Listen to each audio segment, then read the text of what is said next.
Hi everyone, welcome back to Pages of the Globe. Today I'm going to be reading to you the short story Federigo's Falcon by Giovanni Boccaccio.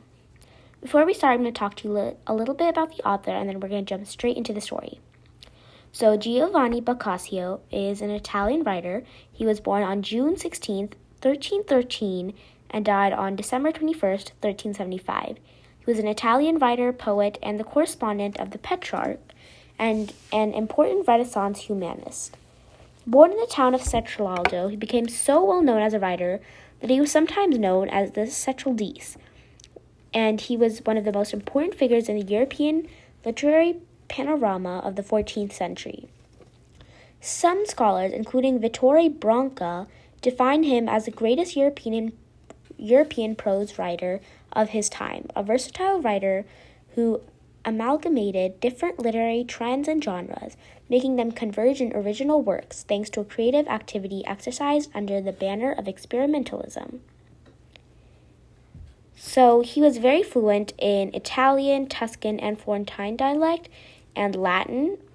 And as I said before, he lived in the early Renaissance period, and he wrote in many genres: epic poems, lyric poems, sonnets, pastoral, novellas, short stories, literary criticism. Remember, I don't know if y'all watched the video, but in one of the videos I was like, if I had a dime for every writer that I've ever talked about on this channel that did literary criticism, I'd be so rich. He also wrote biographies, and as I said before, he was in correspondence. Now, his most notable works are the Decameron, which is just a collection of short stories, which in the following centuries was a determining element for the Italian literary tradition, especially after Pietro Bembo elevated the Boccacian style to a model of Italian prose in the 16th century, and on famous women. He wrote his imaginative literature mostly in Tuscan vernacular, but he also wrote many works in Latin and is particularly noted for his realistic dialogue, which differed from that of his contemporaries, like the other writers basically around him. Now, he had so many different works. He'd written so many different novels, short story collections, short stories, but the ones we will specifically be reading today is called Federigo's Falcon, and it's kind of just a short story about the good of humanity, the kindness of humanity, and it's kind of your basic early Renaissance or even just early Italian literature that you would find. Without further ado, let's get on with the story. Remember to like, share, subscribe, and comment down below what short story you would like to read next. Federigo's Falcon by Giovanni Boccaccio. There was once in Florence a young man named Federigo, the son of Messer Filippo Alberghi, renowned above all other men in Tuscany for his prowess in arms and for his courtliness. As often happens to most gentlemen, he fell in love with a lady named Monna Giovanna, in her day considered to be one of the most beautiful and one of the most charming women that there ever was in Florence. And in order to win her love, he participated in jousts and tournaments, organized and gave feasts, and spent his money without restraint. But she, no less virtuous than beautiful, cared little for these things done on her behalf, nor did she care for him who did them. Now, as Federigo was spending far beyond his means and was taking nothing in, as easily happens, he lost his wealth and became poor, with nothing but his little farm to his name, from whose revenues he lived very meagerly, and one falcon which was among the best in the world. More in love than ever, but knowing he would never be able to live the way he wished to in the city, he went to live at Campi, where his farm was. There he passed his time hawking whenever he could, asked nothing of anyone, and endured his poverty patiently. Now, during the time that Federigo was reduced due to dire need, it happened that the husband of Monna Giovanni fell ill, and realizing death was near, he made his very last will. He was very rich, and he made his son, who was growing up, his heir, and since he had loved Monna Giovanna very much, he made her his heir, should his son die without a legitimate heir. And then he died. Monna Giovanna was now a widow, And as it is the custom among our women, she went to the country with her son to spend a year on one of her possessions very close by to Federigo's farm. And it happened that this young boy became friends with Federigo and began to enjoy hunting birds and hunting dogs. And after he had seen Federigo's falcon fly many times, it pleased him so much so that he very much wished it was his own, but he did not dare ask for it, for he could see how dear it was to Federigo. And during the time, it happened that the young boy took ill, and his mother was much grieved, for he was her only child, and she loved him enormously. She would spend the entire day by his side, never ceasing to comfort him, and often asking him if there was anything he desired, begging him to tell her what it might be, for if it were possible to obtain it, she would certainly do everything possible to get it. After the young boy had heard her make this offer many times, he said, "Mother, if you could arrange for me to have Federigo's falcon, I think I would be very well very soon." When the lady heard this, she was taken aback for the moment, and she began to think what she could do. She knew that Federigo had loved her for a long time, in spite of the fact that he never received a single glance from her, and so she said to herself, "How can I send or go and ask for this falcon of his, which is, as I have heard tell, the best that ever flew, and besides this, his only means of support?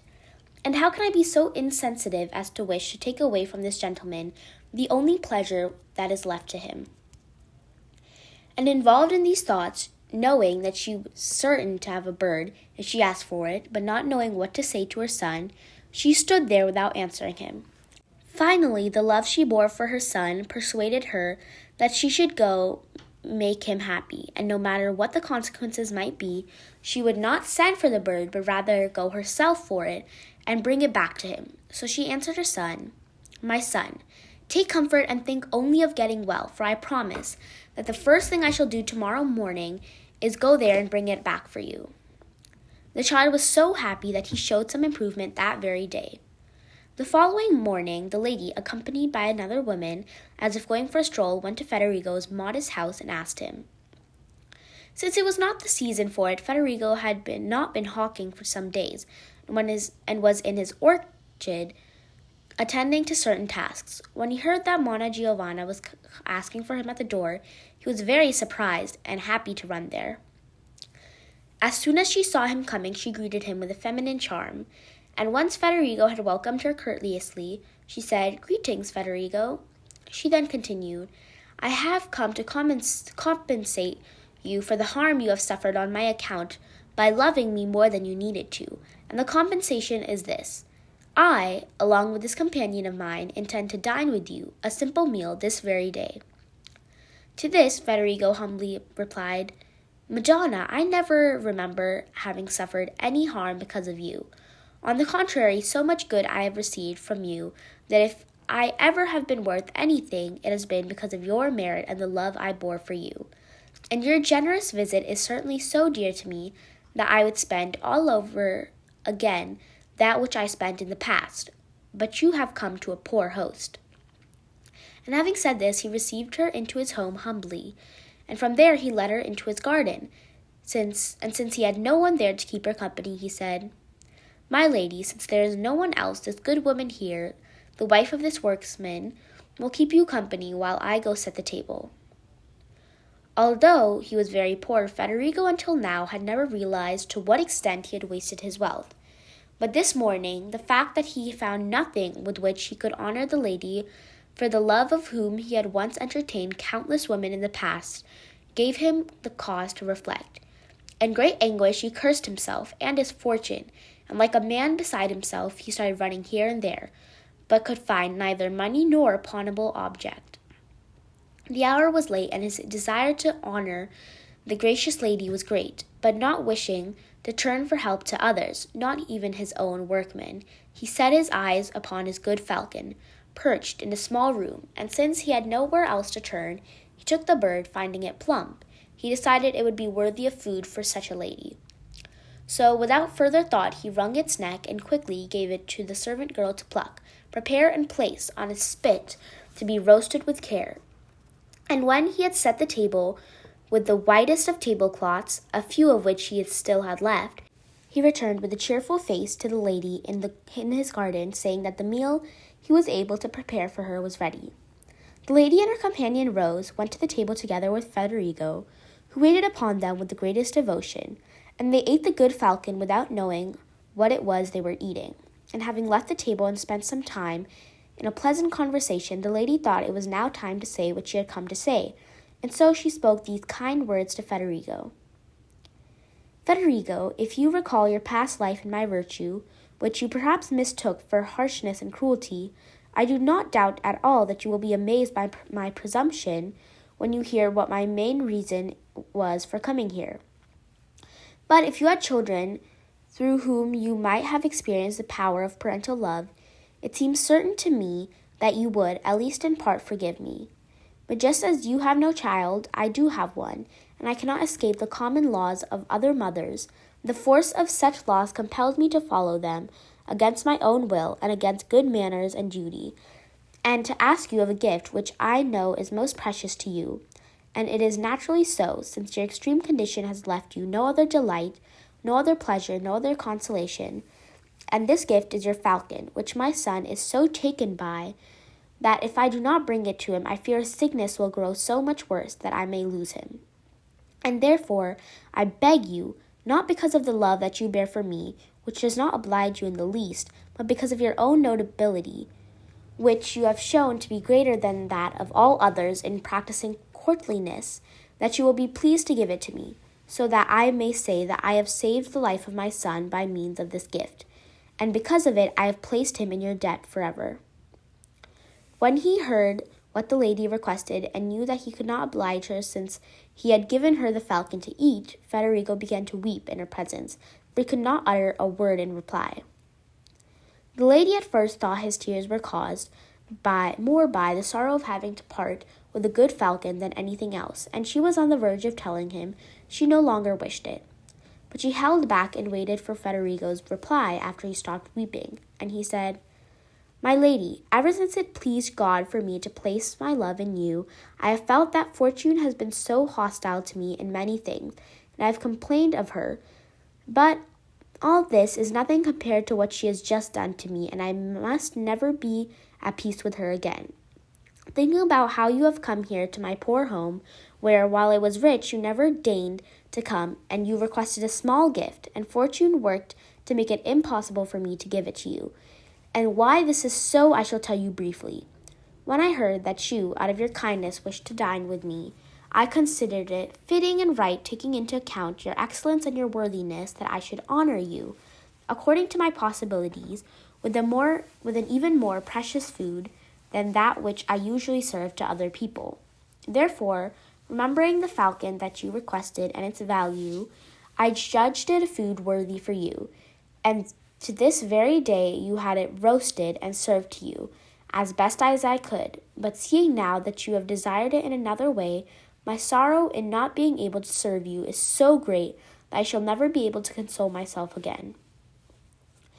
And after he said this, he laid the feathers, the feet, and the beak of the bird before her as proof. When the lady heard and saw this, she first reproached him for having killed such a falcon to serve a meal to a woman. But then to herself she commended the greatness of his spirit, which no poverty was able to, or would have been able to diminish. Then, having lost all hope for getting the falcon, and perhaps because of this, improving the health of her son as well, she thanked Federigo for both the honor paid to her and for his good will, and she left in grief and returned to her son. To the mother's extreme sorrow, either because of his disappointment that he could not have his falcon, or because of his illness must have necessarily led to it, the boy passed from this life only a few days later. And after the period of her mourning and bitterness had passed, the lady was repeatedly urged by her brothers to remarry, since she was very rich and still very young. Although she did not wish to do so, they became so insistent that she remembered the merits of Federigo and his last act of generosity, that is, to have killed such a falcon to do her honor, and she said to her brothers, I would prefer to remain a widow, if that would please you, but if you wish to take me a husband, you may rest assured that I shall take no man but Federigo del G. Alberighi. In answer to this, making fun of her, her brothers replied, "You foolish woman, what are you saying? How can you want him? He hasn't a penny to his name." To this she replied, "My brothers, I am well aware of what you say, but I'd rather have a man who needs money than money needs a man." Her brothers, seeing that she was determined, and knowing that Federigo to be of noble birth, no matter how poor he was, accepted her wishes and gave her in marriage to him with all her riches. When he found himself the husband of such a great lady who he loved so much and was so wealthy besides, he managed his financial affairs with more prudence than in the past, and lived with her happily the rest of his days. The end. All right, so that was Federigo's Falcon by Giovanni Boccaccio. And so in this short story, Boccaccio presents the reader with a woman, the lady Giovanna, who appears to exercise a sense of agency in her own life. Now, Giovanna is a married woman, and she ignores the apparently unwanted affections of Federigo, despite the fact that within the conventions of courtly love, which were socially accepted in her day, it would not have been outside the realm of possibility for her to allow herself a flirtation with Federigo. Yet she does not acknowledge Federigo or the grand demonstrations of his affection in any fashion. Despite the illusion of personal power and independence, and against her better judgment, Giovanni does her son's bidding and follows her brother's wishes for her to remarry, despite her protesting that she is content to be alone. Giovanna revolts against the authority of her brothers by choosing someone they do not approve of, namely Federigo. Likewise, Federigo's Falcon is allowed to hunt, only she hunts for food for Federigo. She is considered tamed a possession. In Federigo's Falcon, the falcon functions as a parallel for Giovanna. Like the bird, Giovanna is permitted the illusion of power, but her actions, like those of the falcon, are determined by the wishes of the male figures in the story. Giovanna's son, Federigo, and Giovanna's brothers dictate female action and the fates of the females in the story. When Fiammetta, the narrator of the story, initially introduces this tale, by the way, before I continue, I do want to explain that this is actually an entire story, Federigo's Falcon. It's an entire book, but I just picked out like the one excerpt from it I found from the American Literature website, and that was what I read. Otherwise, this is an actual complete book, so if you're interested in reading that, you always could. Now, Federigo shows a man that would basically just about do anything for Giovanna, right? He isn't very wealthy at this point, but the woman he was in love with was very wealthy. And the story is just a love story in many different ways, and it's also a story about family. The falcon does play a big part of the story, but it's what represents the falcon that we are reading. The three messages in the story are just love, family, and then obviously, like I talked about before, Giovanna's entire these male figures controlling her life. Now, this story kind of reminded me of The Gift of the Magi, just because it was so familiar. In The Gift of the Magi, if you aren't aware, you could always go watch that, or maybe I could even read that. But basically, this woman buys a comb for her, or a watch band for her husband, and in order to buy it during Christmas time, but in order to buy that watch band, she has to cut off her hair and sell it. And then her husband decides to sell his watch in order to get a really good comb, because he knows she has long, luscious hair. But then they exchange their gifts, and they're like, oh my god, we both gave up something we love to give each other gifts, but now we can't even use those gifts. But yeah, this kind of reminded me of that, because first of all, Giovanna didn't even want to go to Federigo and ask for his falcon, because she was like, this is such a rude thing to do. This is the one thing he has left, and I'm trying to take it. But she does anyway. In the meantime, Federigo's thinking, oh, she just came to my house, I have to give her something good. Decides to cook his own falcon. So it's just it very much reminded me of The Gift of the Magi, but in a much more kind of shocking way, because obviously he literally killed his dear falcon just for Giovanna. But Giovanna isn't even that interested in him. She only decides to be with him because she's trying to spurn her brothers. Anyway, that is it for today. Remember to like, share, subscribe, and comment down below which short story you would like to read next.